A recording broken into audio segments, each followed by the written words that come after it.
Bon, je tiens à remercier News Sécurité de me faire intervenir une nouvelle fois sur cette chaîne au nom de la loi.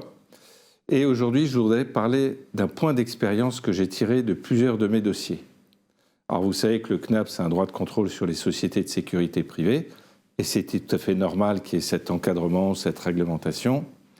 Et le contrôle se déroule, vous avez soit un contrôle sur site, ça peut être un contrôle au siège de l'entreprise, et bien souvent, à l'occasion de ce contrôle, le contrôleur pose un certain nombre de questions ou fait un certain nombre de remarques et dit tiens, par exemple, la carte professionnelle donnée aux agents n'est pas tout à fait bonne ou tel agent n'a pas sa carte professionnelle.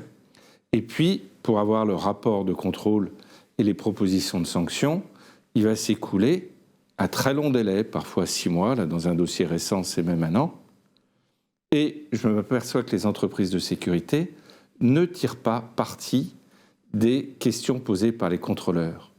Parce que si jamais une entreprise est défaillante, pendant le temps qui s'écoule entre le contrôle et le rapport de contrôle, l'idée c'est de dire au CNAPS au moment de la proposition de sanction, certes j'ai peut-être défailli ou autre, mais j'ai bien compris ce que j'ai fait et j'ai mis à profit le laps de temps qui s'est écoulé pour corriger. Je prends un exemple, si on n'a pas informé les clients de la sous-traitance, c'est à l'occasion de réviser les contrats ou d'écrire aux clients qu'on va faire de la sous-traitance, donc obligation. Et je m'aperçois que les entreprises contrôlées ne le font quasiment jamais. Et donc, par mon intervention d'aujourd'hui, j'aimerais insister sur ce point.